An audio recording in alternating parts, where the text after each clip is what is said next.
Baru saja berusia 18 tahun, kamu menerima surat pemberitahuan pernikahan dari negara yang memintamu untuk segera menikah. Saat kamu berpikir tentang siapa yang akan menjadi istrimu, telepon dari wali kelas SMA, Gu Qianro, berdering. Qin, apakah kamu tidak berencana untuk mencoba kuliah? Ya, saya ingin memfokuskan energi saya pada tujuan anti mata manusia. Penuh semangat, Gu Qianro memuji. Sekarang banyak anak laki-laki memilih untuk bersantai dan tidak mematuhi kebijakan dasar nasional satu istri per tahun. Egois dan tidak mau menikah lagi. Tidak banyak yang sepositif kamu. Kalau begitu, silakan datang dan jawab kuesioner. Jika kamu kesulitan memilih, pemerintah akan mencocokkan istri yang cocok untukmu berdasarkan kuesioner ini.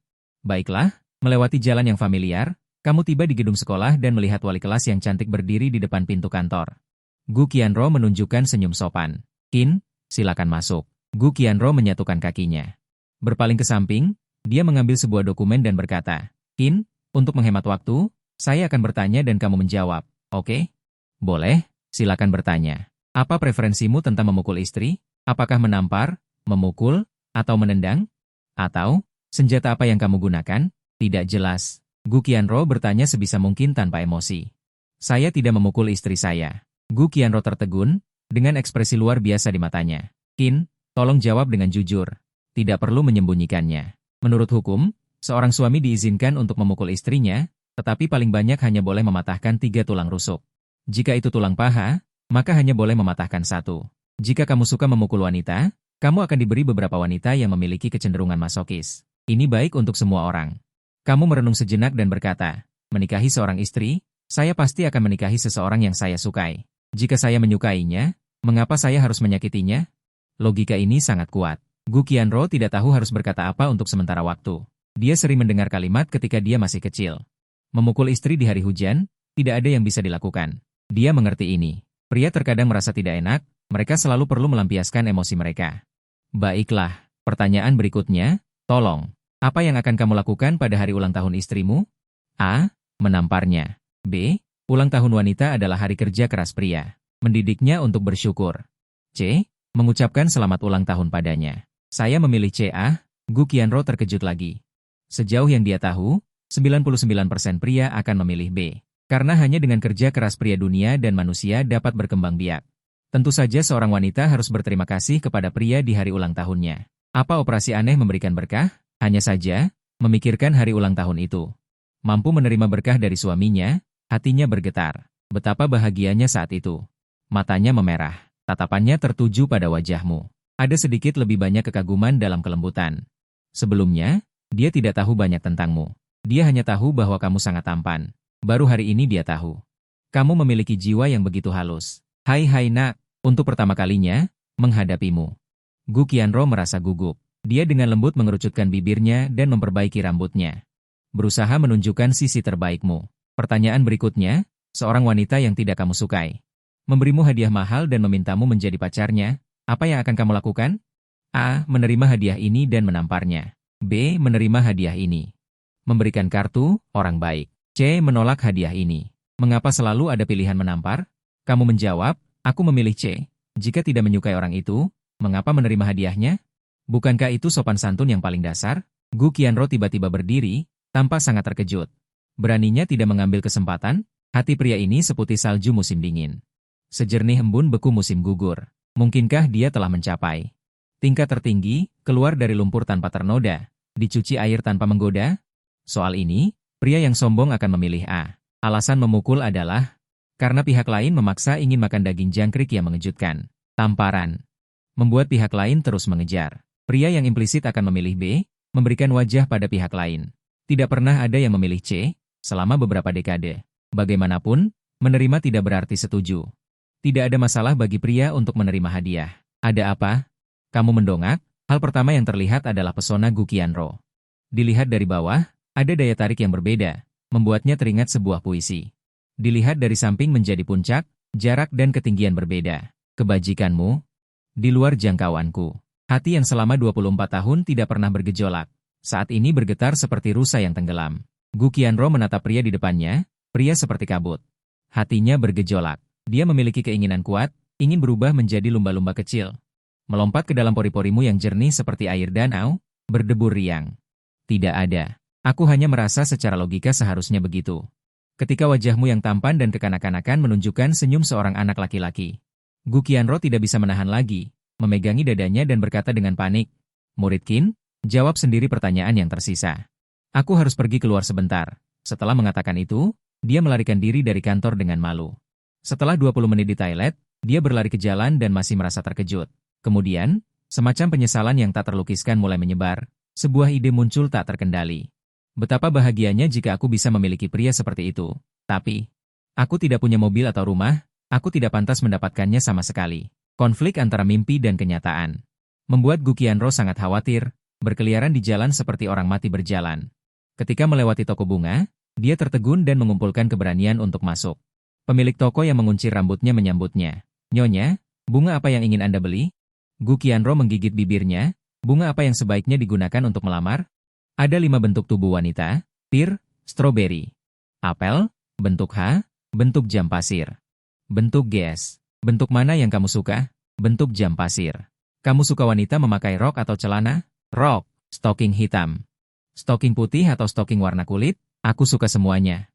Di kantor, kamu menjawab pertanyaan dengan serius karena tujuan kuesioner itu adalah untuk memenuhi kebutuhannya. Kamu sangat senang jika semua ujian seperti ini. Kamu juga akan suka sekolah. Ketika dia selesai menjawab pertanyaan terakhir, biksu. Pintu didobrak. Gu Qianro memegang bunga mawar merah menyala di kedua tangannya, dengan rona merah yang tidak normal di wajahnya. "Wali kelas, tidak, sebelum kamu selesai berbicara." Gu Qianro khawatir ditolak, mengangkat mawar dan berkata dengan putus asa. "Qin Shou, maukah kamu menikah denganku? Meskipun aku tidak punya mobil atau rumah. Mahar yang bisa kuberikan hanya 180.000. Tapi aku bersedia melakukan yang terbaik seumur hidupku untuk menukar kedamaian dan kebahagiaanmu." Keterkejutan seperti kepanikan merayapi wajahmu yang tampan. Saat itu juga, ding, terdeteksi bahwa tuan rumah dilamar, sistem banyak istri dan banyak berkah yang seharusnya diaktifkan. Selamat kepada tuan rumah karena telah memperoleh kekuatan 9 sapi dan 2 harimau. Seketika, kamu hanya merasakan kekuatan tak terbatas mengalir keluar dari organ internalmu. Memelihara setiap inci daging dan darah, mengalami perasaan yang luar biasa. Tenggelam dalam kegembiraan ini. Kamu tutup mata, rasakan. Aku mengerti dari ketidakjawabanmu. Impuls Gu Qianro menghilang, merosot ke tanah, merasa malu dan menyesal. Tidak bisa ya, seperti yang kuduga. Aku memang tidak pantas untukmu. Maaf, aku terlalu tiba-tiba. Aku bersedia. Sebuah suara terdengar. Kamu berjongkok, mengangkat dagu Gu Qianro. "Guru wali kelas, aku bersedia menikahimu, menjadi istri pertamaku." Ah, kegembiraan besar membanjiri. Gu Qianro menutup bibirnya dengan malu. Dia menatapmu, bertanya dengan tidak percaya, "Benarkah?" "Benar." Terlalu terharu, air mata Gu Qianro berlinang. Terima kasih banyak. Ini kartu gajiku. Nanti simpan di sini. Tidak perlu memberiku uang jajan. Setelah pulang kerja aku bisa mengantar makanan." Gajinya kecil. Kupikir seumur hidup ini aku tidak akan punya kesempatan untuk menikah. Tidak kusangka. Tidak hanya menikah, tapi juga menikah dengan dewa bermoral seperti salju. Terlalu gembira. Tidak bisa begitu. Apa kamu tidak pernah mendengar perkataan itu? Wanita akan menjadi jahat jika punya uang. Hanya pria yang memegang kendali keuangan keluarga, sebuah keluarga baru bisa damai dan makmur. Gu Qianro tidak peduli. Dengan paksa memasukkan kartu gaji ke sakumu. Kita akan menikah, tidak perlu terlalu memisahkannya. Kamu menarik Gu Qianro, memeluk pinggangnya yang kecil, pandanganmu tertuju pada bibirnya yang lembab. Berbuat baik padaku tidak bisa hanya dengan memberi uang. Ya. Lalu kamu ingin apa lagi? Selama kamu menginginkannya. Selama aku punya, jiwa pun bisa kuberikan padamu. Aku tidak menginginkan jiwamu. Aku menginginkanmu. Kamu semakin mendekat. Gu Qianro menyadari sesuatu. Pipi merona, berjinjit, menutup mata. Melihat wajahnya yang menawan, kamu tidak sopan lagi. Ketika jarak hanya tinggal 1 sentimeter, kamu merasakan napas yang hangat dan manis. Gu Qianro menekan 1 jari di bibirmu, menikah dulu baru boleh. Kalau tidak, orang akan bilang aku wanita tidak benar. Naik mobil dulu baru beli tiket, aku tidak bisa egois. Kamu telah merusak kepolosan pemuda keluarga Liang, mari kita ambil KTP masing-masing dan bertemu di depan kantor catatan sipil. Bagaimana, murid Qin? Semua terserah kamu. Kenapa masih memanggil murid Qin? Suami. Wali kelas, kamu sangat imut. Kenapa kamu masih memanggilku wali kelas? Sayang Qianro. Setelah berpisah denganmu, Gu Qianro bergegas pulang, merasa sangat bersalah karena belum pernah memberikan hadiah. Ditambah keinginan kuat untuk berbagi, dia mengeluarkan ponselnya dan menelepon sahabatnya. "Kian, aku akan menikah, ya ampun. Mimpi apa lagi ini? Kamu tidak punya mobil, rumah, atau uang? Pria mana yang mau menikahimu? Menyambut matahari pagi, jujur, menyembunyikan sedikit keluhan, dunia ini terlalu sulit. Wanita tidak berjuang, tidak punya rumah, mobil, atau kekuatan finansial, hanya bisa melajang seumur hidup. Dia dan Gu Qianro adalah teman SMA, tetapi Gu Qianro kuliah di sekolah keguruan. Dia kuliah di akademi musik. Sekarang pendidikan maju, lulusan sekolah keguruan. Mencari pekerjaan tidaklah sulit. Dia agak tidak menentu. Mengikuti beberapa audisi menyanyi, tetapi bahkan tidak lolos seleksi awal. Sekarang hanya bisa melakukan pekerjaan serabutan.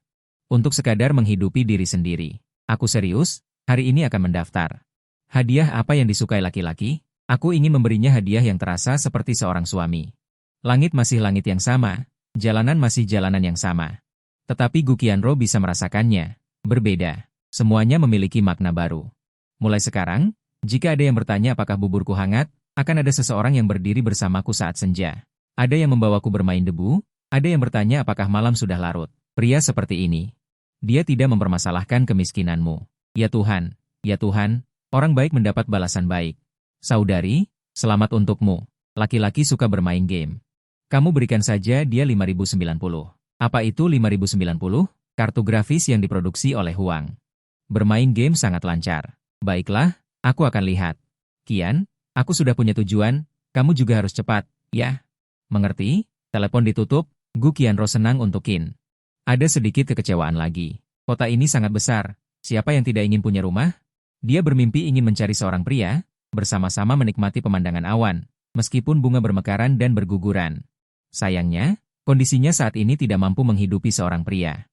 Jika harus mencari, hanya bisa mencari yang kurang anggota badan atau cacat mental. Mungkinkah Gu Qianro mencari yang seperti ini? Dia memegang telepon.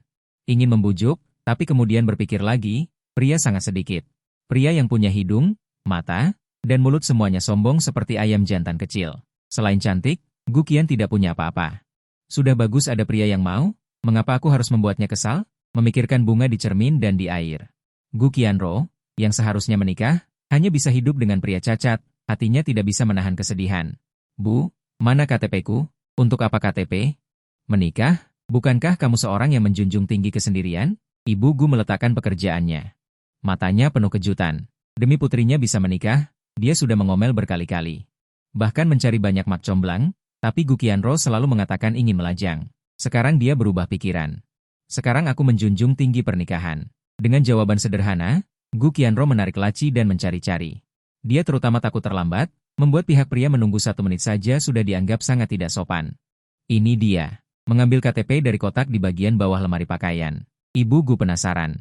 Sebenarnya ada apa? Gu Qianro menjelaskan situasinya secara singkat, menekankan bahwa dia tidak mata duitan. Aku bilang mas kawin 180.000, dia tidak menghina atau menawar. Dalam hidup ini aku hanya mengenalinya. Tidak boleh melihat wajah putrinya yang bahagia.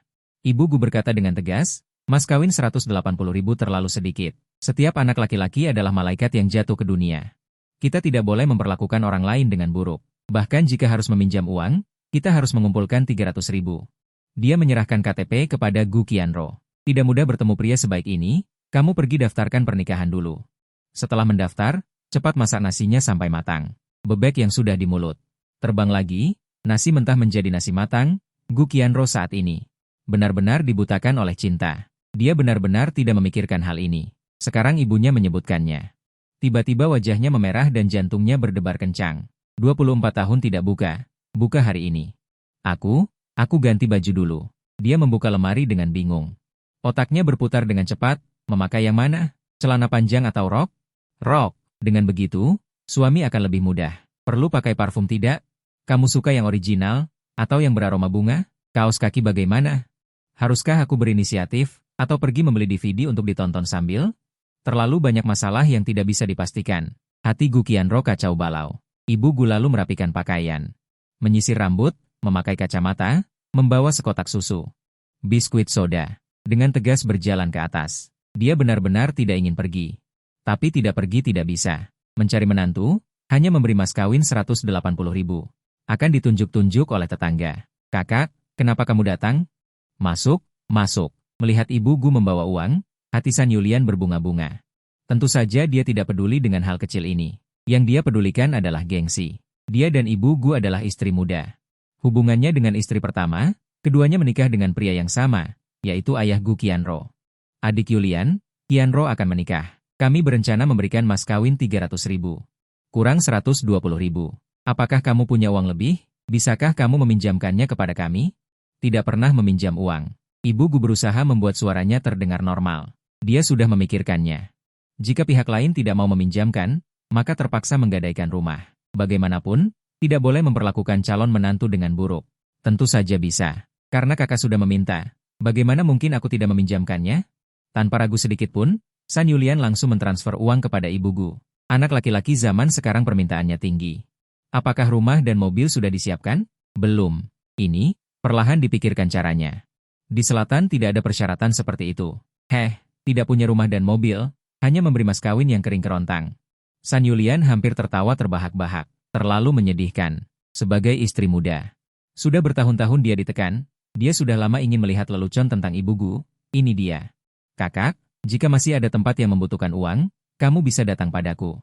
Beberapa kata basa-basi dari tempat tinggi, mengirim Ibu Gu pergi. San Yulian melompat setinggi 3 kaki. 5 mulut tertawa tanpa henti, mengeluarkan ponsel, menelepon putrinya.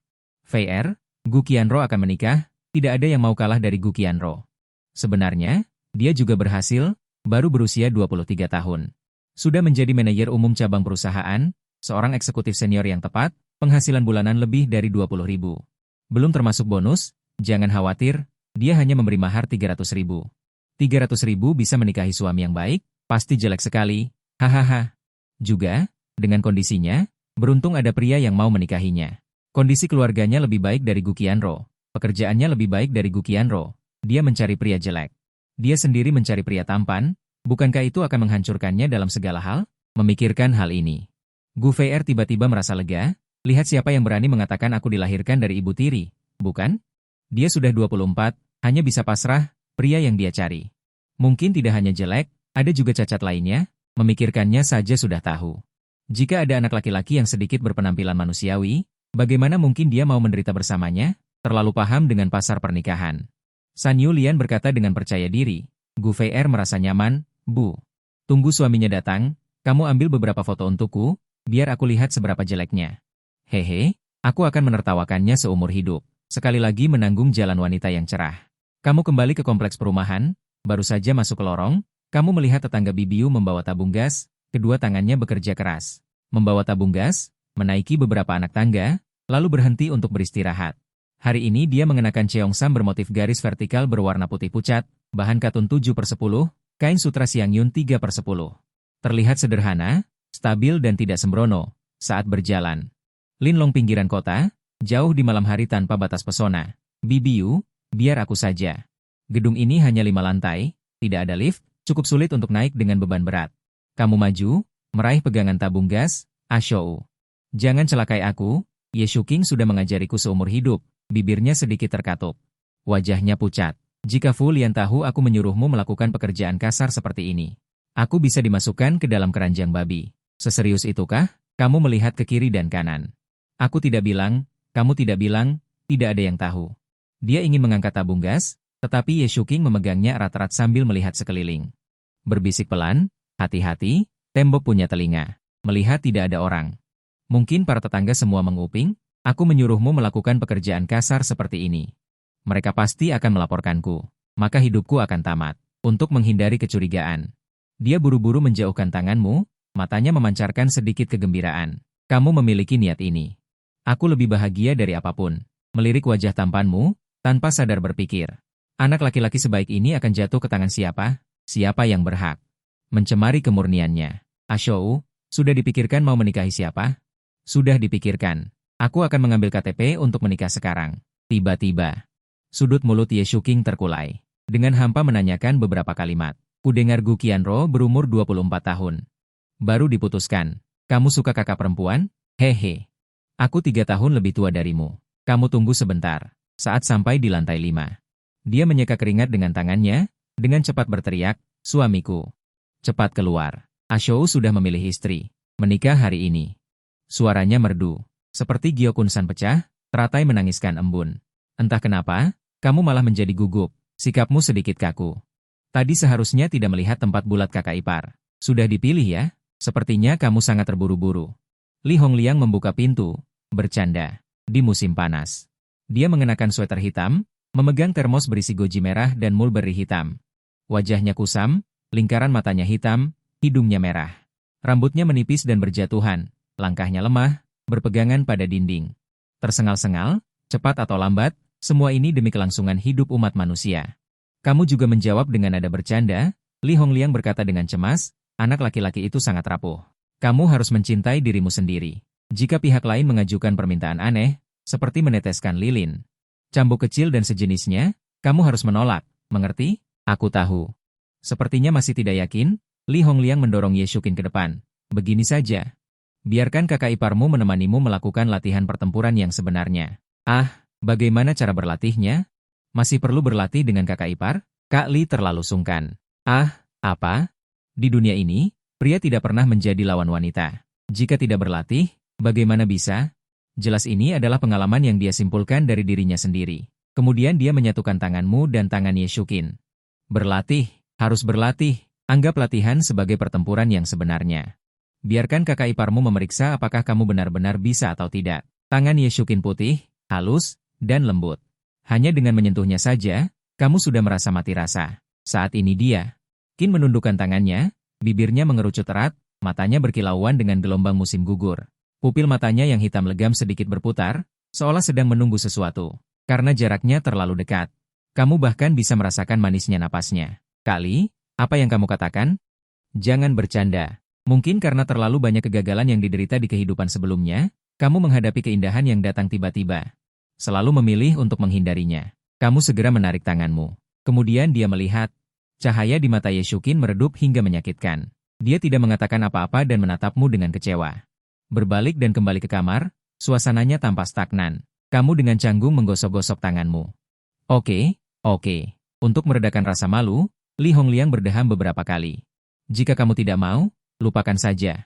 Benar, Ashou, aku punya sesuatu yang ingin ku minta bantuannya. Kak Li, jika ada yang bisa kubantu, katakan saja. Baik Li Hongliang maupun 9 kakak iparmu, pada akhirnya baik padamu. Kamu membuka pintu dan membiarkannya masuk. Tubuhnya terlalu lemah, tidak bisa berdiri. Li Hongliang segera berbaring di sofa dan menghela nafas panjang. Kamu juga sudah melihatnya. Kondisiku semakin hari semakin buruk. Menikah lagi hanya akan membuat wanita itu menjadi janda. Jadi, aku ingin memintamu membantuku menyelesaikan tugas menikah tahun ini. Bagaimana menurutmu? Wanita lebih banyak daripada pria. Demi kelangsungan umat manusia, setiap pria harus menikahi puluhan istri. Dengan begitu, semua orang akan memiliki suami dan tidak ada wanita yang merasa dirugikan. Pria yang sudah menikah dengan istri secara otomatis masuk ke dalam daftar kesejahteraan negara. Kesejahteraan dibagi berdasarkan tingkatan, semakin banyak anak yang dilahirkan, semakin tinggi tingkatannya. Li Hongliang menikahi 9 wanita, tetapi tidak menghasilkan satu anak pun. Tingkat kesejahteraannya sangat rendah. Jika dia menikahi 10 dan masih tidak bisa memiliki anak, tingkat kesejahteraannya akan terus menurun. Alasannya sederhana, 9 ibu tanpa hasil berbeda tingkatannya dengan 10 ibu tanpa hasil. Tingkat ketidakmampuan berbeda. Soal tubuhnya, ini salahnya sendiri karena tidak memahami strategi menikahi istri. Saat menikahi istri, sebaiknya campurkan yang cantik dengan yang biasa saja. Dengan begitu, pengeluaran pria tidak akan terlalu besar. Pria pintar hanya menikahi istri yang jelek. Pepatahnya, istri jelek adalah harta karun di rumah. Orang seperti ini biasanya ingin berumur panjang. Dia malah menikahi 9 istri. Semuanya sangat cantik. Bagaimana dia bisa tahan? Begitu? Belum 30 tahun. Kamu masih muda, hebat. Aku justru ingin menikahi lebih banyak. Kamu langsung menyetujuinya. Kamu berbeda dari pria biasa. Kamu memiliki sistem banyak istri banyak rezeki. Semakin banyak menikah, semakin banyak untung yang didapat. Li Hongliang tidak menyangka kamu begitu mudah setuju. Dia terharu. Terima kasih. Adik, aku benar-benar berterima kasih. Kamu tidak tahu? Berapa hari ini aku sangat khawatir. Ambil uang beberapa puluh ribu ini, jangan merasa sedikit. Dia mengeluarkan 30.000 yuan dari sakunya dan meletakkannya di tanganmu. Kak Li, aku sama sekali tidak akan menerima uang ini, tetapi aku punya satu hal yang ingin merepotkanmu. Dorong kembali uang itu. Kamu segera mengajukan permintaan bantuan. Apa itu? Katakan. Bahkan jika itu adalah pembunuhan atau pembakaran, kakak akan melakukannya untukmu. Ekspresi Li Hongliang mengendur. Kembali ke sikap lapang dada biasanya. Kamu menunjukkan ekspresi sulit. Kak Li, Terus terang, istri pertamaku tidak bergaji tinggi. Di rumah juga tidak banyak uang, demi kehidupan masa depan istri kedua. Aku ingin menikahi wanita kaya, tetapi wanita kaya sulit ditemukan. Bantu aku mencarikan. Serahkan ini padaku, kawan. Aku pasti akan mencarikan wanita cantik dan kaya untukmu. Li Hongliang orangnya tidak sabaran, dia langsung pergi mencari tahu, tutup pintu. Ambil KTP-mu, bersenandung, pergi ke kantor catatan sipil. Sedikit terlambat, kamu tidak terlalu memperhatikannya, justru tidak baik jika pria terlalu tepat waktu. Pria pemalu seharusnya terlambat, seharusnya berlama-lama. Setengah hati, ini namanya harga diri dan cinta diri, suami. Melihatmu, Gu Qianro menutup mulutnya, matanya memerah. Karena gembira dan terharu, kupikir kau tidak akan datang. Saat pelajaran biasa, Gu Qianro selalu mengenakan celana panjang, kali ini dia mengenakan gaun panjang bermotif bunga-bunga, dengan pita di pinggang. Roknya mengembang, stoking sutra membuat betisnya terlihat sangat halus dan berkilau, di kakinya ada sepatu hak tinggi ujung runcing berwarna coklat muda. Begitu, berkurang 3 bagian keseriusan, bertambah 2 bagian kelincahan. Yang paling kamu sukai adalah setelah dia menjatuhkan rambutnya, dia lembut seperti air. Satu kamar tidur dan satu ruang tamu memberikan rasa aman dan tenang. Kalung perak di lehernya tampak halus dan elegan. Bodoh, kenapa aku tidak datang? Menyesal ya? Aku tidak punya mobil atau rumah, sama sekali tidak pantas untukmu. Aku tidak tahu apakah aku terharu atau diejek. Air mata Gu Qianro mengalir dari matanya, membasahi bulu mata yang panjang, dan jatuh dari kedua sisi hidungnya yang mancung.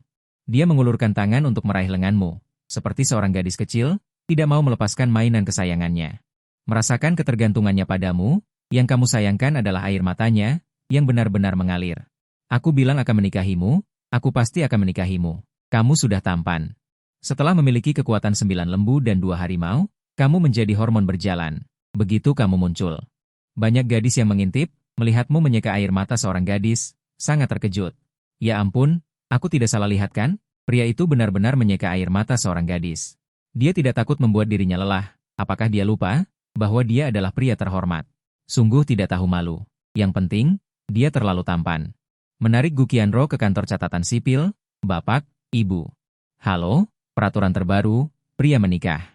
Hanya perlu membawa KTP. Wanita menikah, hati wanita perlu menyelesaikan tes prediksi bertahan hidup. Sebagai seorang istri, harus dari lubuk hati mengembangkan kesadaran pelayanan, kesadaran tanggung jawab, kesadaran untuk menyenangkan, barulah bisa merawat suami yang hebat. Mendengar ini, Gu Qianro langsung gugup. Dia sudah bertahun-tahun menjomblo dan tidak banyak berinteraksi dengan pria. Takut tidak lulus. Di bawah bimbingan petugas pendaftaran pernikahan, mereka berdua tiba di sebuah ruangan tanpa jendela. Mendapatkan lebih dari selusin lembar ujian. Soal pertama ujian adalah, suamimu dan ibumu jatuh ke air bersamaan. Siapa yang akan kamu selamatkan duluan? A. Suami. B. Ibu kandung. Melihat soalnya. Memilih A. Kamu penasaran, kenapa? Ibuku dibesarkan di desa nelayan. Dia bisa menahan napas di bawah air selama 5 menit. Aku menyelamatkanmu lalu menyelamatkannya. Masih sempat. Tidak menyangka akan mendapatkan jawaban yang begitu jujur. Kamu tersenyum. Aku menunggumu di luar. Membutuhkan waktu hampir 1 jam, Gu Qianro lulus tes prediksi bertahan hidup. Mendapat 93 poin. Suami, tidak mendapat nilai sempurna. Menunjukkan bahwa aku masih terlalu egois. Aku akan merefleksikan diri dan kemudian memperbaikinya dengan baik. Mata seperti rusa penuh kegelisahan. Gu Qianro seperti siswa sekolah dasar yang mendapat nilai 20 dan takut dimarahi orang tua. Kamu benar-benar tidak peduli. Dengan tenang, dua hati saling mencintai. Yang berharga adalah ketulusan, bukan formalitas ini. Suami, kamu baik sekali. Tidak menyangka kamu begitu pengertian. Gu Qianro kembali tersentuh. Setelah menerima surat nikah, meninggalkan kantor catatan sipil, kamu memanggil taksi. Dengan cepat tiba di kompleks Shui Mu Chun Cheng. Di sini adalah rumah Gu Qianro dan ibunya. Setelah turun dari mobil, kamu terbiasa berkata, istri, tunggu sebentar. Saya pergi membeli oleh-oleh. Gu Qianro terkejut, itu ibuku. Bukan ibumu, kamu tidak punya kewajiban untuk berbakti, aku hanya membeli sedikit. Setitik demi setitik, dalam tatapan penuh syukur Gu Qianro, kamu pergi membeli sedikit teh, buah-buahan, rokok, dan minuman keras kembali. Gu Qianro segera mengulurkan tangan untuk mengambilnya. Sambil berteriak, suami, budimu. Aku tidak akan pernah bisa membalasnya. Kamu tidak enak badan, biar aku yang membawanya. Membawa barang sedikit, sama sekali bukan apa-apa bagimu. Gu Qianro melihat sekeliling, berbisik, jika kamu membantu orang lain, mereka akan bergosip. Biarkan mereka bicara. Apa kita tidak bertani hanya karena mendengar suara jangkrik? Kamu membawa hadiah memasuki kompleks perumahan, suara diskusi di sekitarnya silih berganti. Dunia ini benar-benar merosot. Moral manusia sudah tidak seperti dulu. Seorang wanita dewasa, membiarkan seorang pria membawa barang.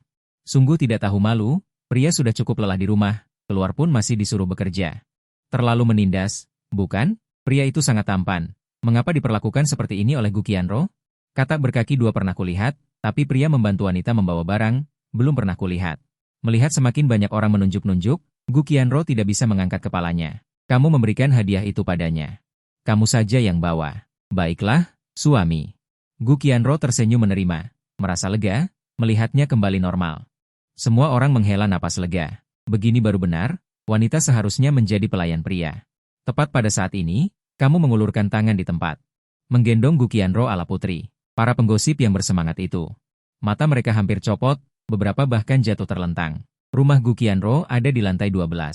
Ibu, kami pulang. Memperkenalkan suami kepada keluarga. Gu Qianro bersemangat sekaligus sedikit malu. Pintu terbuka. Ibu Gu menatapmu, mundur beberapa langkah, mulutnya ternganga. Tahu menantu akan datang, dia berdandan khusus, mengenakan pakaian berwarna krem. Gaun panjang bermotif geometris dari bahan yang kusut, modelnya lurus. Belahan di kedua sisi rok, mengenakan sandal flat coklat, riasan yang kasual. Sangat menonjolkan kelembutan, ini juga suasana yang ingin dia ciptakan untukmu, satu-satunya yang tidak dia duga.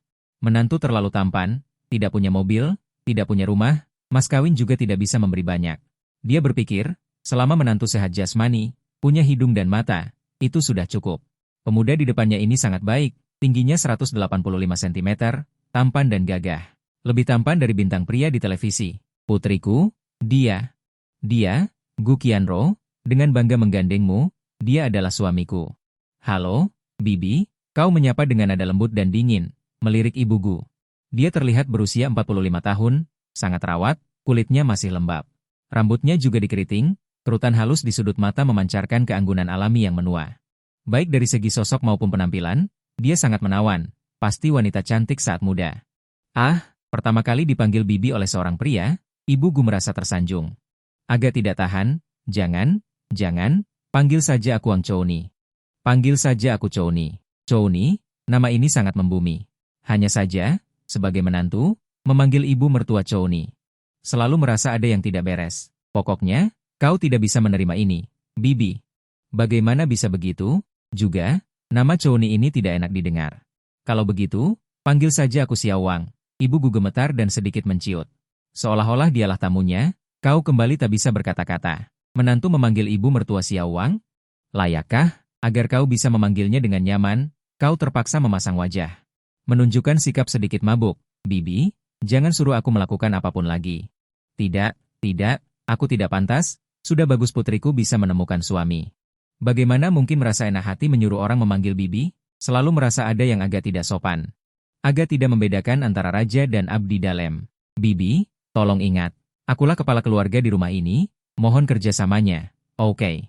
Begitu kamu berbicara seperti itu, Ibu Gu langsung berdiri tegak dan bersemangat. Baik, semua mendengarkan Guye.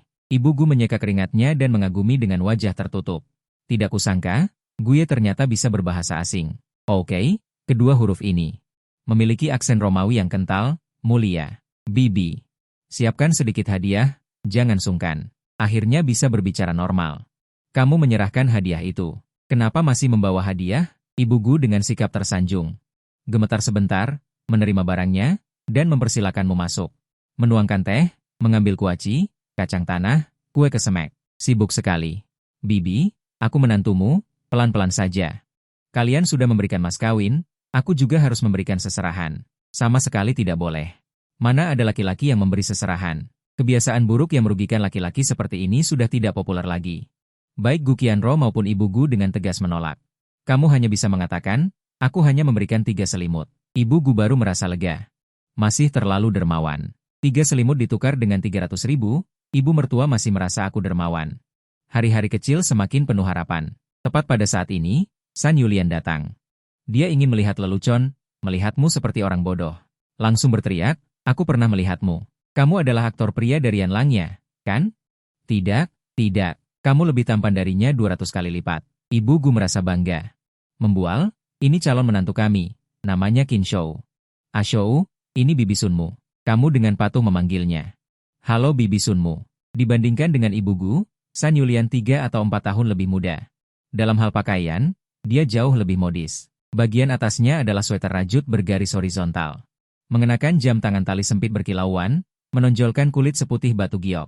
Bagian bawahnya adalah rok berhuruf biru tua. Terlihat elegan dan cerdas. Kakinya memakai sepatu hak sedang berwarna merah. Setelah dicuci oleh waktu. Ekspresinya cerdas, biasanya dimanjakan. Halo, halo. Aduh, sangat tampan. Bisakah kita berfoto bersama? Benar-benar orang bisnis. Dia dengan cepat kembali normal, antusias dan ceria. Kamu tidak menolak. San Yulian mengambil ponselnya dan mengambil beberapa foto. Aroma parfum berlapis-lapis menyerbu lubang hidungmu. Tidak lama mengobrol. Memberimu amplop merah besar. San Yulian dengan bijaksana pergi dan kembali ke rumah. Dia gemetar karena marah. Mas kawin 300.000 ternyata mendapatkan suami yang sangat tampan. Keberuntungan macam apa ini? Dia merasa sangat tertekan dan berbaring linglung di sofa kulit. Tidak ingin bergerak sama sekali. Saat ini, telepon putrinya berdering. Bu, sudah melihat suami Gu Qianro? Seberapa jelek dia? Apakah seperti buah dan kurma bengkok atau keledai, kuda, sapi, dan domba? San Yulian tidak berdaya.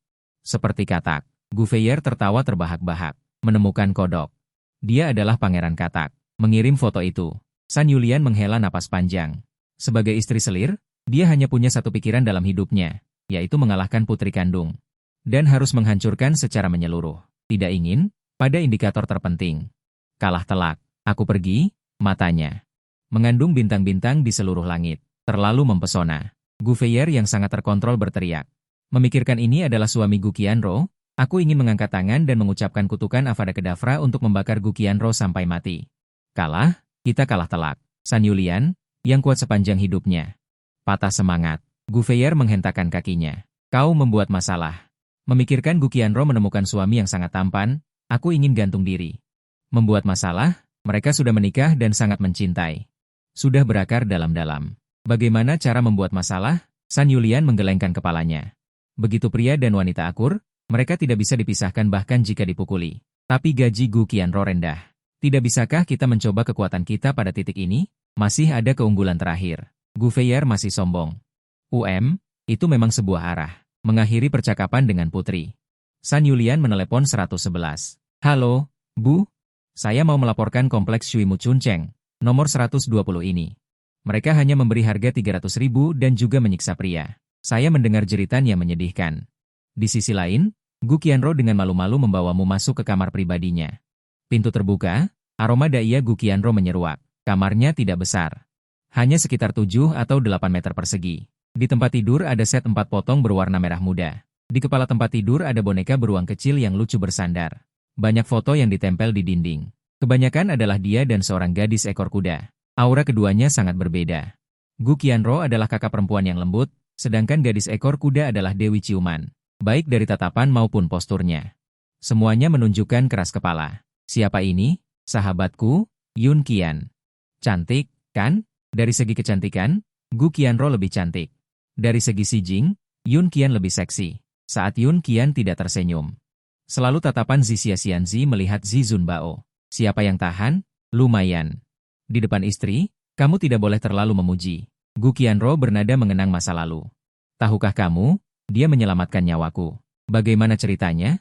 Gu Qianro perlahan bercerita. Waktu SMP, aku dan Yun Qian sama-sama nakal. Seperti anak laki-laki. Waktu liburan musim panas, kami pergi berenang bersama di danau. Kakiku terlilit tanaman air. Hampir tidak bisa naik. Yun Qian mempertaruhkan nyawanya menarikku ke pantai.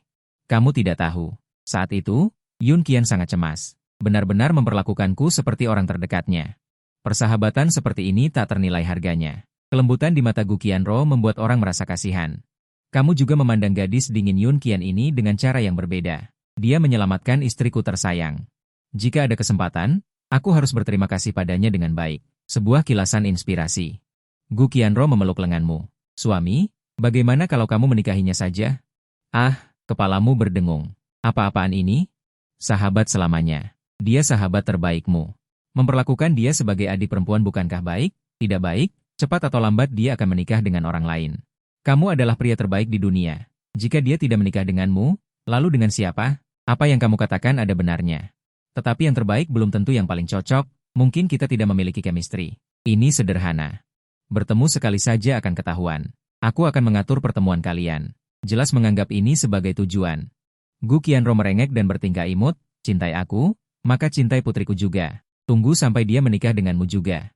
Kita bisa hidup bersama, betapa baiknya. Istri sudah berkata demikian. Kamu mengangguk setuju, benar juga, mari kita jalani hari-hari kita dengan baik.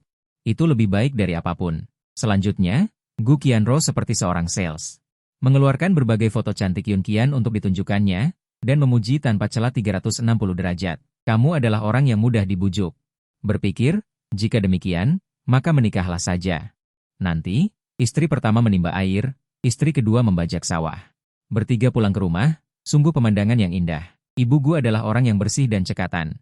Tidak lama kemudian, dia menyiapkan meja penuh makanan. Kamu yang menentukan bumbunya.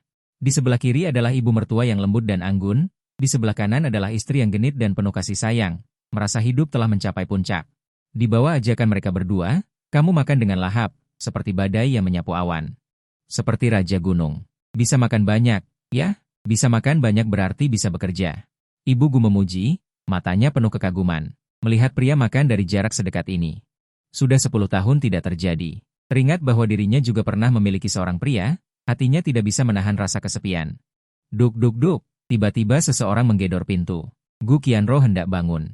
Ibu Gu sudah bisa melihat bahwa putrinya terlalu dimanja, jadi dia bangun lebih cepat.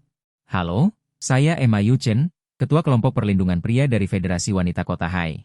Kami menerima laporan bahwa ada seseorang yang melakukan kekerasan terhadap pria di sini. Apakah ini rumah ibu dan anak perempuan?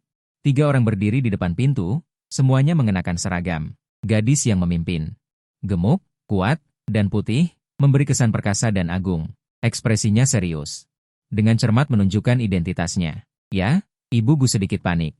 Kekuasaan suami istri sangat besar, jangan berbohong. Hidungku sangat tajam. Sudah tercium aroma tubuh pria yang memikat. Oh, dia menantuku. Bolehkah saya bertanya kepada menantu Anda? Boleh. Pasti orang baru. Ma Yu Chen tampak licik, melihat sekeliling di dekat pintu masuk, seperti detektif yang memecahkan kasus. Ketika dia melihatmu, dia tertegun sejenak, lalu dengan marah berkata, jika tidak ada pelecehan, bagaimana dia bisa berada di sini? Serak, serak, serak. Ketiganya mengeluarkan pentungan karet dari pinggang mereka, benar-benar bersiap untuk berperang. Gu Qianro sangat marah hingga. Apa yang kalian lakukan? Dia suamiku. Tidak pernah menculik. Jujur saja. Dengan tatapan, Ma Yu Chen berdiri di depanmu. Mereka berdua berdiri di belakangmu, membentuk segitiga. Dia benar-benar suamiku. Gu Qianro sangat sedih. Ma Yu Chen mendengus dingin. Sampai saat ini pun. Masih makan dengan sumpit yang sama, mencari-cari alasan. Dia mengeluarkan alat bundar dari sakunya. Menjelaskan, ini adalah alat tes penundaan. Cukup disinari saja. Dapat diperoleh skor penundaan. Kemudian dengan ramah berkata kepadamu, Tuan, bolehkah saya menyinarinya? Kamu mengangguk. Ma Yu Chen menyinari. Alat mulai menghitung skor, akhirnya berhenti di 99,9 poin. Semua orang di tempat kejadian menunjukkan ekspresi terkejut. Ma Yu Chen bahkan lebih percaya diri. Dengan ketampanan seperti ini, tidak lebih dari 5 orang di seluruh alam semesta. Hanya dengan ini, dia bisa menikahi pewaris grup Wan Yi dengan mudah. Jika tidak diculik, bagaimana mungkin dia berada di sarang serigala Zhang yang miskin ini? Gu Qianro, yang awalnya merasa percaya diri. Wajahnya pucat, tidak bisa berkata apa-apa. Dia tahu kamu tampan. Tapi dia tidak menyangka kamu setampan itu. Setelah diingatkan oleh Ma Yu Chen, dia juga merasakannya. Lingkunganmu dan keluarganya benar-benar tidak cocok. Seolah-olah seorang pangeran datang ke daerah kumuh. Sebagai orang tua, Ibu Gu bahkan lebih malu, menundukkan kepala, dan memilin ujung bajunya dengan jari-jarinya. Ketua tim Emma. Setelah 3 kali memastikan, Ma Yu Chen menyimpan pentungan karetnya. Menghela napas panjang, pernikahan dengan status rendah seperti ini sangat tidak stabil. Dia dengan waspada melihat sekeliling. Hui Dao, bolehkah saya tahu berapa banyak mahar yang diberikan? 300.000. Ibu dan anak itu sangat merasa bersalah. Ma Yu Chen saling melirikmu. Di pasar pernikahan saat ini, pria biasa biasanya mendapatkan mahar sebesar 880.000 ketika menikahi istri pertama mereka. Untuk Tuan Qin seperti ini, mulai dari 10 juta. Dia berhenti sejenak. Dia menegakkan lehernya dan menatap ibu dan anak Gu Qianro. Perilaku tidak memberikan mahar yang cukup ini. Merupakan pelecehan mental yang jelas. Pernahkah Anda berpikir bahwa orang lain memilikinya? Dia tidak punya. Betapa sedihnya dia seharusnya. Dia menyeka air matanya. Dia membalas, dia baru 18 tahun, baru saja dewasa. Seperti bunga kecil yang baru mekar, tetapi Anda menghancurkannya seperti ini. Apakah masih ada keadilan? Apakah masih ada hukum? Apakah masih ada undang-undang? Suasana penyanderaan memenuhi udara. Ibu Gu, seperti seorang pelaku, melihat ujung kakinya tanpa berkata apa-apa. Gaun panjang itu menonjolkan lekuk pinggang yang bulat. Angin sepau-sepau bertiup. CUFA, wajah yang menawan menunjukkan rasa bersalah. Gu Qianro berkata dengan mata merah, bukan karena kami tidak mau, tetapi kami benar-benar tidak punya banyak uang. Ma Yuchen sama sekali tidak memanjakan. Jika tidak punya uang, Anda bisa menjual darah. Mengapa tidak menjual darah? Dia seperti senapan mesin. Pertama, dia menembakkan satu rentetan, lalu rentetan lainnya. Apakah karena takut sakit? Apakah karena takut tubuh tidak sehat? Takut ini? Takut itu? Maka jangan mencari suami. Dari segi momentum, dia benar-benar mengalahkan Gu Qianro. Gu Qianro bergumam pelan, perlawanan yang lemah. Menjual darah juga tidak akan menghasilkan banyak uang, kan? Jelas tidak dapat menerima sikap ini. Ma Yuchen mengangkat alisnya dan melihat sekeliling dengan jijik. Dia menggelengkan kepalanya berulang kali. Dia mendengarkan dan melihat 300.000 ini sekali sebelum berkata dengan tulus dan sungguh-sungguh. Itu benar sekali. Mengapa saya tidak pernah berpikir untuk menjual diri? Mungkinkah suami yang begitu baik tidak pantas untuk dikorbankan? Menekan ibu dan anak itu. Ma Yuchen tidak menyerah. Jika mahar tidak mencukupi, pernikahan juga tidak dapat diadakan, kan? Bagaimana dengan rumahnya? Menantu laki-laki dan ibu mertua tinggal bersama, tetapi mudah menimbulkan konflik. Ibu Gu maju. Biarkan mereka tinggal di rumah ini. Saya akan tinggal di jembatan dulu. Saya tahu dunia ini tidak masuk akal. Tapi tidak menyangka bisa separah ini, kamu tidak tahan mendengarnya. Bibi, apa yang kamu katakan? Ini rumahmu. Tinggal di kolong jembatan apaan? Kamu terus menjelaskan, Ketua MA. Aku dan istriku sangat bahagia. Ibu mertuaku juga sangat baik padaku. Benar-benar tidak ada kekerasan. Selesai bicara, kamu keluar dari lingkaran perlindungan dan meraih tangan kedua wanita itu. Memberi mereka dukungan moral agar mereka tidak benar-benar menjual sepatu atau diri. Mereka bertiga berdiri bersama. Sangat harmonis. Kamu pikir Ma Yuchen seharusnya tidak berkata apa-apa lagi. Siapa sangka dia berteriak dengan nada yang tidak terukur, Tuan Qin. Seringkali, orang yang dianiaya tidak tahu bahwa dirinya dianiaya. Kami rasa, inilah yang terjadi padamu. Kamu tidak bisa mempertimbangkannya. Kami wajib mempertimbangkannya untukmu. Misalnya, istrimu hanyalah seorang guru SMA. Tidak bisa menghasilkan banyak uang. Dengan apa dia akan menghidupimu? Tanpa sentuhan uang. Pria mudah menjadi lesu. Saat ini, aku bisa bekerja keras bersamanya. Beberapa orang menoleh, leher mereka hampir patah. Kengerian di mata mereka. Seolah kamu adalah monster. Ma Yuchen semakin merasa benar. Kalian dengar apa yang dia katakan. Jika tidak dianiaya, bagaimana mungkin seorang pria mengatakan hal yang begitu absurd? Selalu wanita yang menghidupi pria. Tidak ada logika untuk bekerja keras bersama. Konyol, sungguh konyol. Kamu tertegun dan tahu bahwa kamu telah mengatakan sesuatu yang tidak pantas. Di dunia ini, ada banyak wanita yang punya uang dan ingin menghidupi pria tetapi tidak bisa. Pria pergi bekerja.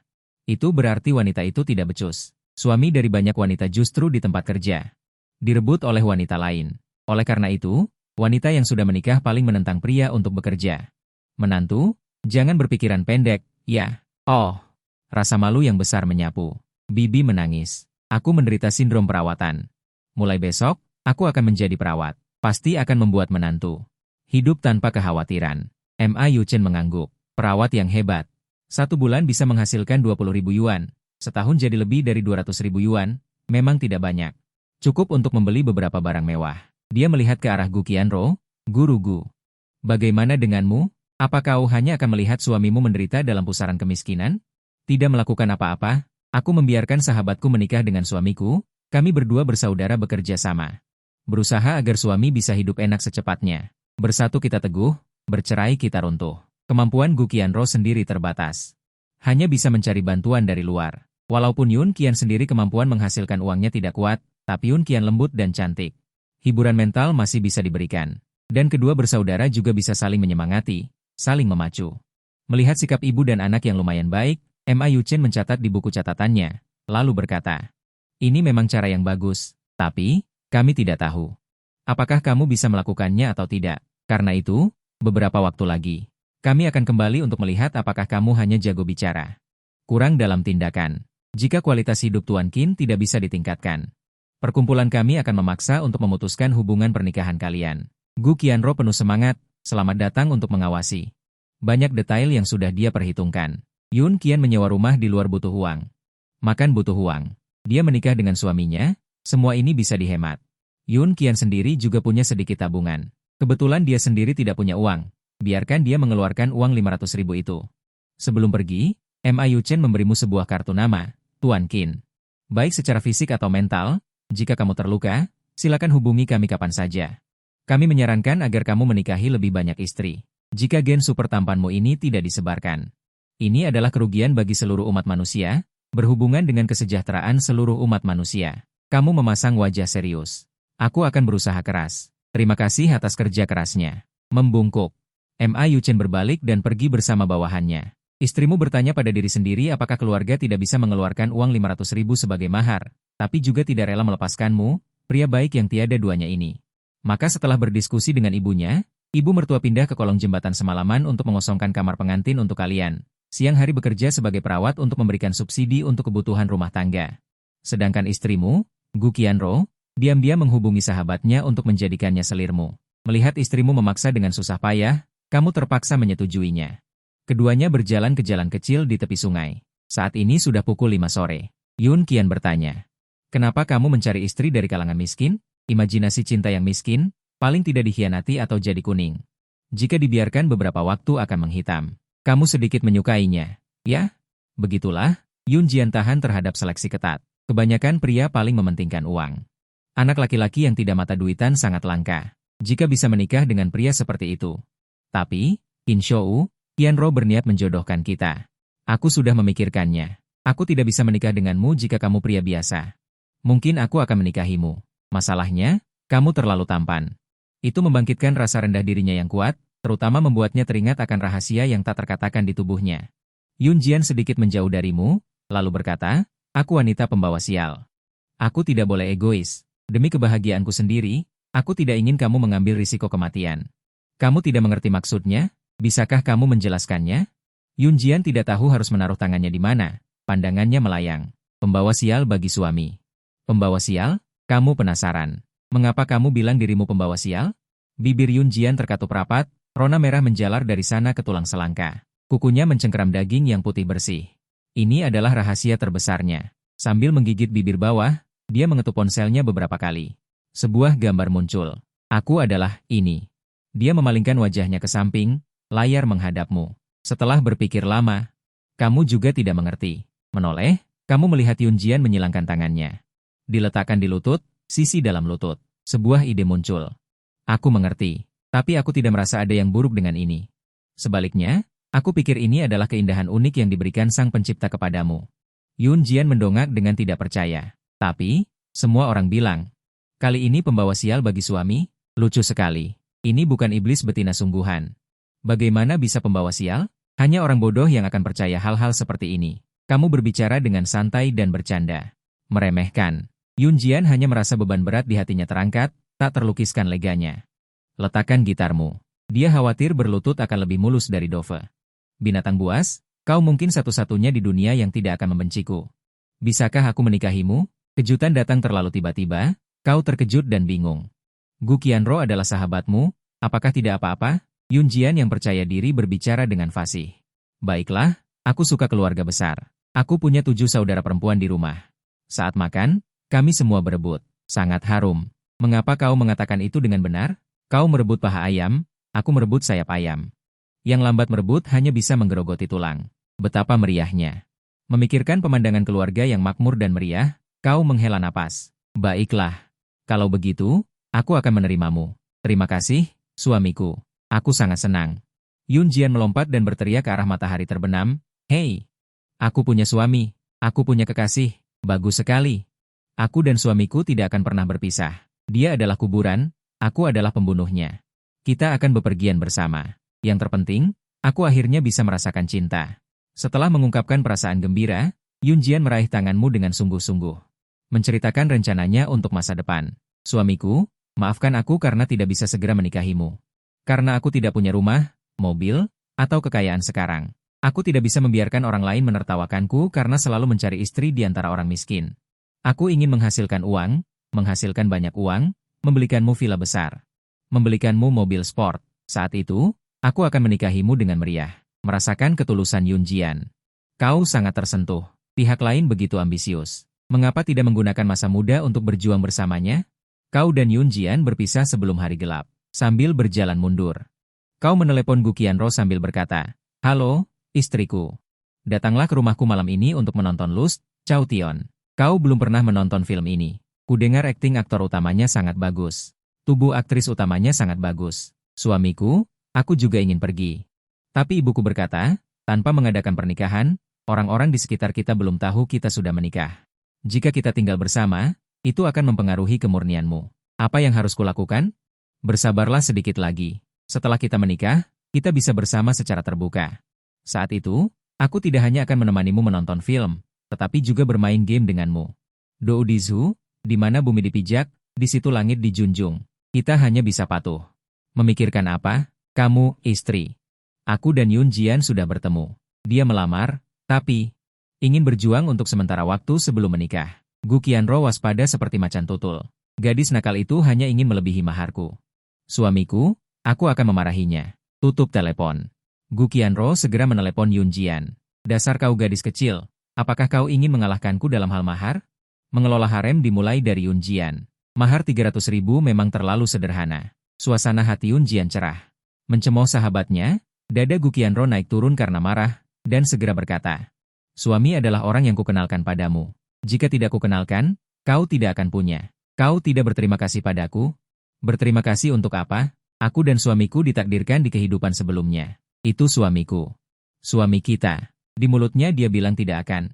Yun Jian, Gu Qianro harus menunjukkan aura istri pertama. Meskipun belum menikah, kau juga anggota keluarga ini. Wanita menjadi jahat saat punya uang. Sekarang, Qin, serahkan uangmu ke komite keluarga. Otak Gu Qianro sudah berkarat. Aku bahkan tidak punya pekerjaan tetap. Mana ada uang? Aku tidak menggunakannya untuk diriku sendiri, tapi untuk membeli 5.090 untuk suami kita. Gu Qianro sudah mencari tahu, 5.090 harganya hampir 19.000. Itu pun setelah diskon. Sebulan lalu, harganya masih 20.000. Kartu gajinya sudah kuberikan padamu. Tabungan juga sudah kuberikan sebagai mahar. Hanya ada beberapa ratus di tangan, tidak cukup untuk apapun. Semangat Yun Jian bangkit. Kau belum membelikan 5.090 untuk suami kita? Benar juga. Suami kita masih menggunakan 4.090. Kasihan sekali. Karena ingin memberikan hadiah ini, Gu Qianro juga sudah mencari tahu secara tidak langsung, tahu kalau kau tidak punya 5.090. Kudengar performa 5.090 meningkat pesat. Setelah suami mendapatkannya, dia bisa bermain game 3D besar dengan lebih lancar. Aku akan meneleponmu sekarang, tidak boleh membuat suamiku miskin, kata M. Ali Leng. Yun Jian kakak mulai transfer. Ding, uangnya sudah masuk. Gu Qianro melihat 25.642 yuan, merasa ada yang tidak beres. Kenapa ada pecahan? Jangan berikan semuanya padaku, sisakan sedikit uang untuk makan. Demi membelikan suami 5.090, membuat sahabat kelaparan, sepertinya tidak baik. Siapa sangka Yun Jian sama sekali tidak peduli kelaparan atau tidak, dia benar-benar punya alasan. Itu salah. Ada rumput di pinggir jalan yang bisa dimakan saat lapar, dan air di parit untuk diminum. Kita wanita pasti bisa bertahan hidup, tidak boleh memperlakukan para pria dengan buruk. Suamiku bahkan tidak punya 5.090. Aku menyembunyikan emas di tubuhku, minum 1 air setiap hari, dan menghisap air madu saat haus. Bahkan wanita dan anak-anak masih benar-benar berkultivasi. Betapa memalukannya kemewahan seperti itu? Meskipun tidak tahu kapan Yun Jian menambahkan bahasa kuno, Gu Qianro hanya merasa. Apa yang dia katakan sangat masuk akal. Seperti kata pepatah, jika suami tidak bahagia, itu adalah aib bagi seorang istri. Jika suami bahkan tidak bisa menikmati permainan, apa gunanya istri? Namun, 5.090 hanya membutuhkan 19.000, ada lebih dari 6.000 yuan sisanya. Gu Qianro ingin mentransfernya kembali ke Yun Jian. Siapa sangka puisi pendek Yun Jian. Seperti induk babi memakai bra, satu set demi satu set. Tidak cukup hanya membeli 5.090, juga perlu CPU kelas atas agar saling melengkapi. Juyan Bihuo, kamu juga tidak ingin suamimu ditembak di kepala oleh lawan saat bermain game karena kecepatan operasinya lambat, kan? Bagaimana bisa membiarkan suamiku tersayang menderita kerugian seperti ini? Gu Qianro sedikit cemas. Aku akan pergi membelinya sekarang, memberinya kejutan. Kalau begitu cepatlah pergi. Pasar elektronik ada di lingkar keempat, bolak-balik akan memakan waktu. Jika terlalu larut, tidak baik mengganggu istirahat suamiku. Oke, ayo pergi. Membayangkan suaminya senang menerima kartu grafis dan CPU, Gu Qianro penuh semangat. Dia hanya merasa suara angin di telinganya. Lebih baik daripada simfoni. Setelah menyelesaikan rapat keuangan grup hiburan Ruida, Ketua Bairuo ingin kembali ke kantornya dan terus-menerus memijat pelipisnya karena dia belum menikah. Ketua Bairuo ingin kembali ke kantornya sendiri, terus-menerus memijat pelipisnya karena dia belum menikah. Tahun ini, perusahaan membayar pajak lebih dari 20 juta lebih, yang membuat para direktur sangat tidak senang. Harus segera mencari suami, tetapi sulit sekali mencari yang disukai. Dia bergumam pada dirinya sendiri, menghela napas, meskipun wanita lebih banyak dari pria. Wanita kaya dan cantik seperti dia tidak kekurangan pria. Asalkan dia mau, dia bisa mendapatkan 10 atau 8 setiap hari. Hanya saja, persyaratannya terlalu tinggi. Yang dia inginkan adalah pria yang bisa membuatnya jatuh cinta pada pandangan pertama. Melamun tidak ada gunanya, lebih baik mencoba peruntungan. Setelah mendapat ide, dia memanggil sekretaris pribadinya, Jiang, ayo, temani aku ke Taman Siangkin. Keduanya duduk di atas Maserati. Begitu keluar dari perusahaan, mereka menarik perhatian banyak pria. Rasio pria dan wanita adalah 1:30. Bahkan jika seorang pria tidak melakukan apapun, mempertahankan kehidupan yang sederhana masih mungkin. Tetapi, untuk menjadi kaya raya, itu sulit. Oleh karena itu, banyak pria menganggap pernikahan sebagai jalan pintas, sebagai kelahiran kembali kedua. Semua ingin menikahi putri keluarga kaya dan langsung sukses besar. Sayangnya, putri bodoh dari tuan tanah terlalu sedikit. Sebagian besar putri keluarga kaya adalah orang yang cerdas. Mereka sudah memiliki segalanya, tuntutan mereka terhadap perasaan lebih tinggi. Tidak diragukan lagi. Bai Zhenyao termasuk dalam kategori ini. Pergi bantu aku mengambil uang 100.000, kata sandinya 66. Maserati berhenti di depan sebuah bank. Bai Zhenyao mengeluarkan kartu bank dan menyerahkannya kepada sekretaris Jiang. Sekretaris Jiang sangat efisien, mengambil uang dan memasukkannya ke dalam tas. Setelah masuk ke mobil, dia bertanya, Direktur Bai, sekarang semuanya pembayaran elektronik. Mengapa mengambil uang tunai? Kamu akan tahu nanti. Bai Zhenyao masih tanpa percaya diri. Sekretaris Jiang tidak berani bertanya lebih lanjut. Tidak lama kemudian, mereka tiba di Taman Siangkin. Di dalamnya orang datang dan pergi, tidak ada habisnya. Setelah melihat beberapa informasi pria, Bai Zhenyao melihat beberapa dan terus mengeluh. Apa-apaan ini? Wajah penuh lubang, tinggi 1,6 meter, berat lebih dari 200 kati. Tidak hanya ingin rumah dan mobil, tetapi juga mas kawin 880.000, perhiasan emas dan perak tidak boleh kurang dari 66 jin. Tongkat emas dan berlian, masih membuat harapan di sini. Lihat yang ini. Langsung bilang sendiri punya temperamen buruk, kalau temperamen buruk ya diperbaiki, bukan malah dipamerkan. Yang ini lebih keterlaluan, bilang apa lambat panas, padahal sudah kencan buta. Lambat panas apaan sih? Dilempar ke neraka aja biar mati kepanasan. Ah, yang ini lebih nggak tahan lagi. Dia sudah mematahkan kaki lebih dari 500 wanita. Mereka masih menganggap itu sangat maco. Aku yang temperamen seperti ini malah dijodohkan. Hanya dari data saja sudah terlihat perbedaannya, pria sering menyebutkan kekurangan mereka, misalnya temperamen yang buruk. Lambat panas, suka memukul orang, tidak mandi. Wanita malah mencantumkan kelebihan sendiri, latar belakang keluarga, pendidikan, gaji, lemah lembut, patuh, rela berkorban. Rela memberi, dipukul tidak melawan. Mereka ingin mendapatkan pengakuan. Karena terlalu membutuhkan pengakuan orang lain, jadinya berada di posisi yang sangat lemah. Benar-benar merasa paling benar. Pada tidak terima dan berteriak, Bai Zhenyao membawa sekretaris Jiang terus berjalan ke dalam, menemukan di depan sangat ribut. Baik itu gadis remaja, sedikit, atau wanita tua, semuanya memegang ponsel dan mengambil gambar. Dan terus berteriak, terlalu tampan, izinkan saya mengambil satu foto. Sisa hidupku bergantung pada foto ini. Saya rela jadi anjingnya, izinkan saya mendaftar. Bai Zhenyao langsung tahu, pasti ada pria tampan di dalam. Tapi, terlalu banyak orang, sama sekali tidak bisa masuk. Semua berjinjit. Sekretaris Jiang tetap tidak melihat apapun. Dia sangat cemas seperti anak kelinci yang kehausan dan terus meronta-ronta. Saya punya cara. Sambil membawa tas tangan, Bai Zhenyao berjalan ke tempat yang kosong.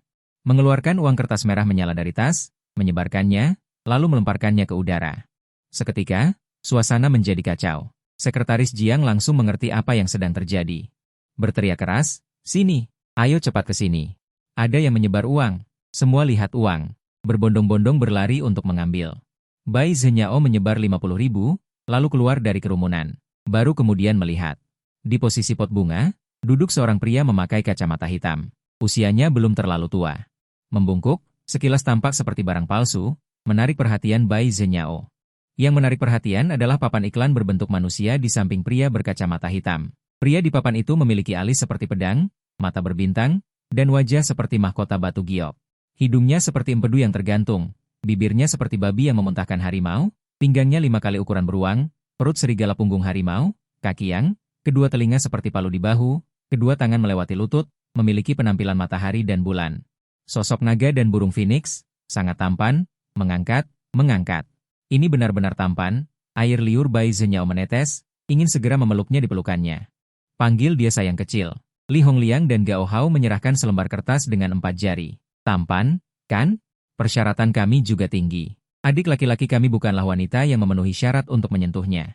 Rumah harus ditambahkan namanya, mobil harus di atas model Ferrari, dan juga memiliki kekayaan 1,88 juta. 50.000 yuan ini untukmu, mari kita cari tempat yang tenang untuk berbicara berdua.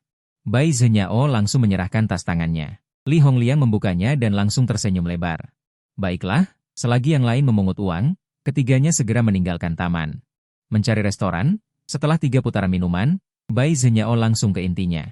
Semua persyaratan yang Anda minta dapat saya terima, tetapi, saya punya 2 syarat. Pertama, saya harus menjadi istri utama. Kedua, harus ada pernikahan percobaan. Pernikahan percobaan?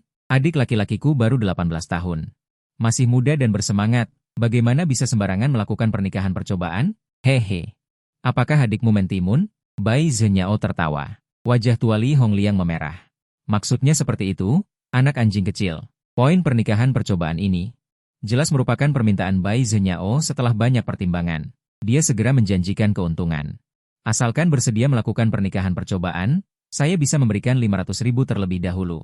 Setelah pernikahan percobaan selesai, jika persyaratan tidak terpenuhi, uang sebesar 500.000 tidak akan ditarik. Kerja keras, adik. Mendapatkan 500.000 darinya sepertinya lumayan. Jika itu Li Hongliang sendiri, dia pasti langsung setuju. Sekarang dia menjodohkanmu. Dia tidak berani menjanjikan semuanya. Bolehkah saya bertanya, mengapa harus ada pernikahan percobaan? Bai Zhenyao tersenyum sangat menghina. Pria zaman sekarang tidak rajin bekerja dan tidak tahu cara bertani. Jumlah olahraganya sangat sedikit, kalau bukan karena pernikahan baru ketahuan. Orangnya tidak berguna. Bukankah aku harus menjanda seumur hidup? Ada benarnya. Orang zaman dulu memang tahu cara menikmati. Risiko yang harus diambil orang biasa, mereka langsung hindari melalui penyaringan. Ini aku perlu tanya adikku dulu, tidak bisa langsung janji padamu. Seharusnya begitu. Setelah Li Hongliang pergi, Bai Zhenyao langsung berkata kepada Jiang Mishu, cari orang untuk menyelidiki King Show ini. Sebaiknya ambil beberapa video dirinya untukku. Baik, aku segera mengatur orang untuk mengawasinya. Jam 7 malam, kamu baru saja kembali ke rumah, dari depan pintu terdengar suara Ye Shukin. Ashou, kamu sudah makan malam, kamu buru-buru bangun dan membuka pintu. Terima kasih, Shukin, aku belum makan. Ye Shukin memegang piring. Di atasnya ada 4 macam masakan rumahan, tumis kentang cabai hijau, oyong udang, telur orak-arik, tumis daging sapi bawang bombay, telinga babi bumbu, di sampingnya ada nasi yang menggunung. Uap mengepul, ada juga semangkuk sup tahu sayur. Hari ini kamu banyak menghabiskan tenaga. Sungguh lapar, membantu menata makanan di atas meja, baru saja mau makan. Menemukan keanehan, Shukin, kenapa kamu pakai sarung tangan? Tidak, seharusnya 2 keanehan. Ye Shukin tidak hanya memakai sarung tangan transparan. Dia juga memakai pakaian yang sangat tertutup, kulit yang terlihat sangat sedikit. Padahal biasanya dia sangat suka memakai cheongsam. Takut kamu jijik aku kotor, makananmu, aku semua membuatnya memakai sarung tangan. Ye Shukin memasang wajah dingin, menundukkan matanya, setelah selesai bicara berbalik dan pergi. Shukin, apa yang kamu katakan? Bagaimana mungkin aku jijik padamu? Kamu segera menarik Ye Shukin. Ini harus dijelaskan dengan jelas. Tidak jijik kotor, kenapa kamu pergi ke tempatku yang jauhnya ribuan mil? Cahaya redup berkedip. Di wajah Ye Shukin ada ekspresi menyedihkan. Aku tahu aku ini wanita yang sudah tidak perawan lagi. Wajahku juga tidak cantik. Kamu tidak menyukaiku itu wajar, jijik kotor, tidak suka. Memakai sarung tangan, kamu teringat saat Li Hongliang mendorong Ye Shukin kepadamu pagi tadi. Juga mengatakan apa itu latihan. Saat itu kamu menolak. Mungkinkah dia marah karena kamu menolak? Kamu sedikit menambah kekuatan di tanganmu, menyampaikan ketulusanmu.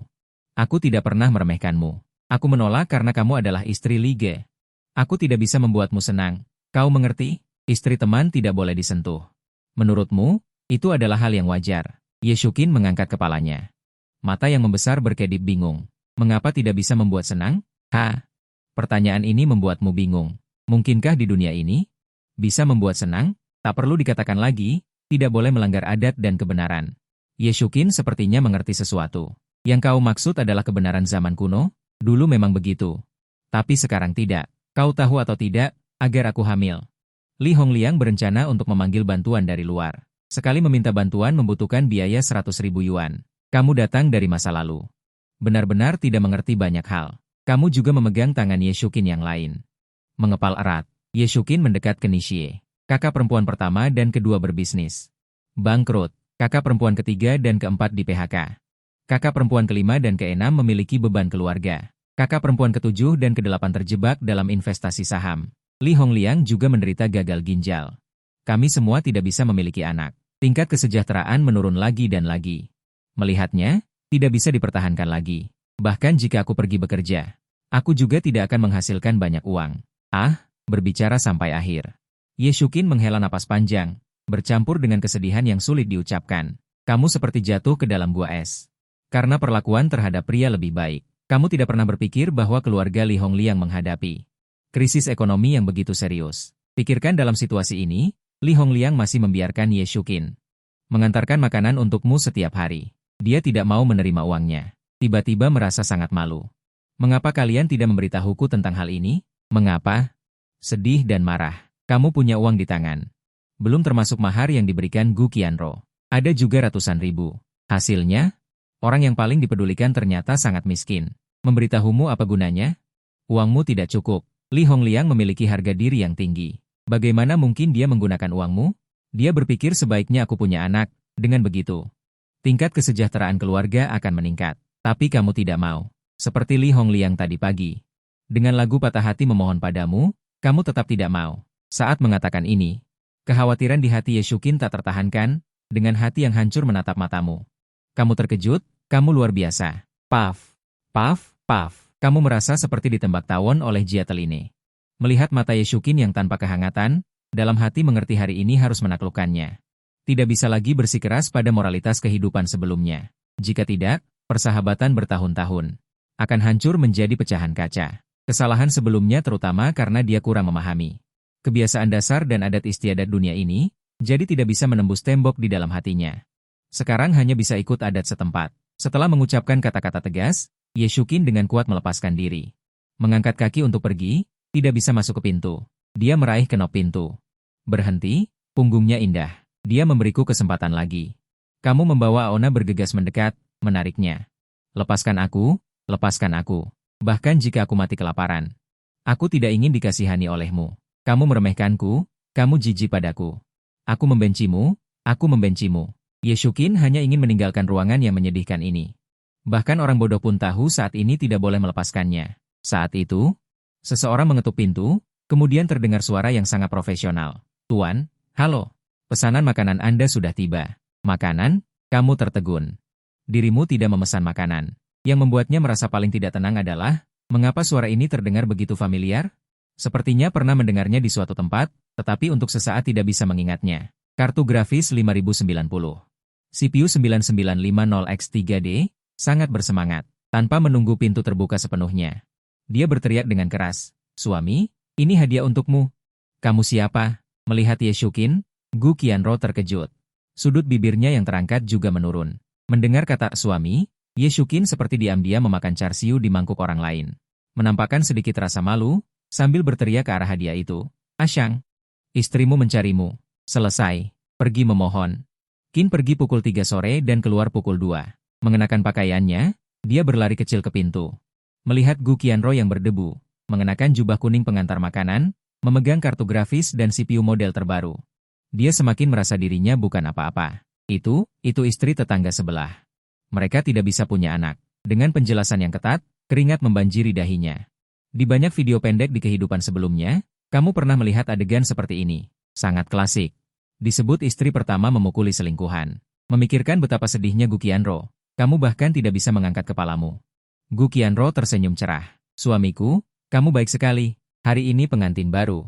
Sudah sangat lelah, tapi kamu masih membantu orang lain. Membantu orang lain. Apakah ini logikanya?"